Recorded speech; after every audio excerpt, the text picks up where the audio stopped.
Hello everyone, magandang oras sa ating lahat. Welcome to my videos. Maraming salamat sa panonood at lalo na sa mga nag-subscribe. Thank you guys. At kung bago ka pa lang dito sa aking videos, huwag kalimutan mag-like, comment, share and subscribe para updated ka sa aking mga bagong upload ng mga videos na mayroong mga gandang kasaysayan at halaga tungkol sa ating mga barya. Guys, ito yung ating coins ngayon guys, ang 1 piso, ang bagong lipunan or kung tawagin, The New Society. Coins din ito ng Pilipinas guys na si Jose Rizal. Guys, kahit ganito na ang itsura guys ng ating barya guys, mayroon din itong halagang 635 pesos 62 centavos. Tapusin ang video guys para malaman natin ang tungkol dito sa baryang ito guys. Ginawa ito guys noong 1975 hanggang 1982. Mayroon itong composition guys na copper nickel. 75% ang kanyang copper, 25% ang kanyang nickel. At mayroon din itong timbang guys na 9.5 grams. Ang diameter naman nito guys ay 29 mm. Thickness naman nito guys ay 1.9 mm. At tapos na ito na demonetize guys noong January 2, 1998. At ito naman guys ang ating obverse, ang coat of arms of the Philippines. Mayroong lettering ang bagong lipunan from 1975 hanggang 1982 or Bangko Sentral ng Pilipinas. Dito sa ibabaw guys ang nakasulat ay ang bagong lipunan at dito naman sa baba ang Bangko Sentral ng Pilipinas.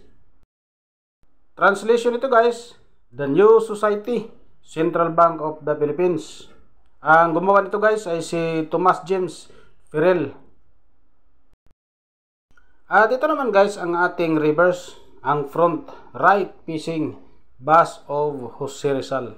Mayroong lettering guys na Republika ng Pilipinas, ang 1 piso Jose Rizal. Translation, Republic of the Philippines. So simulan natin to guys dito sa ating 1975 guys.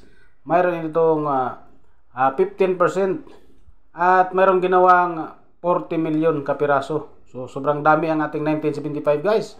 At may presyo din guys na extra fine 30 pesos. About uncirculated 56 pesos.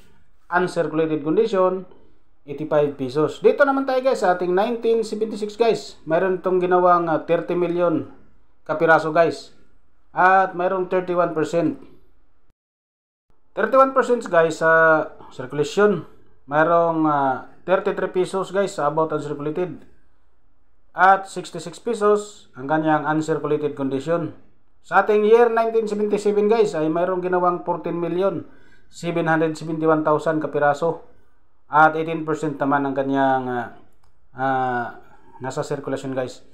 At may price din ito guys na 20 pesos sa fine. Verify naman at 30 pesos, 32 pesos. Extra fine, 45 pesos. About uncirculated, 45 pesos. Uncirculated condition, 66 pesos. At sa ating year na 1978, ay mayroong ginawa guys na 19,408,000 kapiraso. At 22% naman. At may price guys na 13 pesos ang fine. 46 pesos ang very fine, 54 pesos ang extra fine, 55 pesos ang about uncirculated, at 61 pesos ang uncirculated condition sa ating 1978.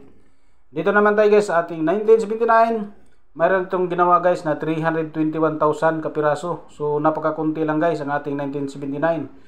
At mayroon 16% naman sa sirkulasyon. May price na 35 pesos ang fine, very fine 50 pesos, extra fine 50 pesos, about uncirculated 66 pesos, uncirculated condition 93 pesos. Ang ating 1980 mayroong 13,133 kapiraso guys. So napakakunti lang guys ang ating 1980.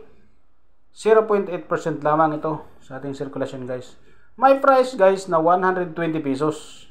Uncirculated condition naman. So napakagandang kondisyon sa ating 1980 dahil kunti lang yan.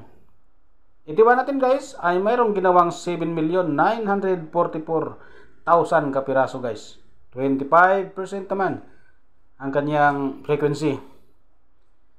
Ang very good, 16 pesos. Ang fine, 19 pesos. Ang very fine, 42 pesos. Ang extra fine, 53 pesos. About uncirculated, 60 pesos. Sa ating 1982 guys, mayroon itong 30% sa kanyang frequency. At mayroon din itong ginawang 52,110,000 kapiraso. At mayroon din price na 18 pesos ang fine. At 45 pesos ang very fine. 45 pesos ang extra fine. 52 pesos ang about uncirculated. At 66 pesos ang kanyang uncirculated condition. So huwag mag-alala guys dahil mayroon tayong mga selling online. Pwede po tayo magbenta doon ng umabot sa 635 pesos 62 centavos kapag tayo ay nag-display doon sa ating mga selling online guys, katulad ng eBay guys. At mayroon pang carousel, pwede rin sa Lazada at sa iba pang mga online selling guys. Maraming salamat guys sa panonood at God bless sa ating lahat.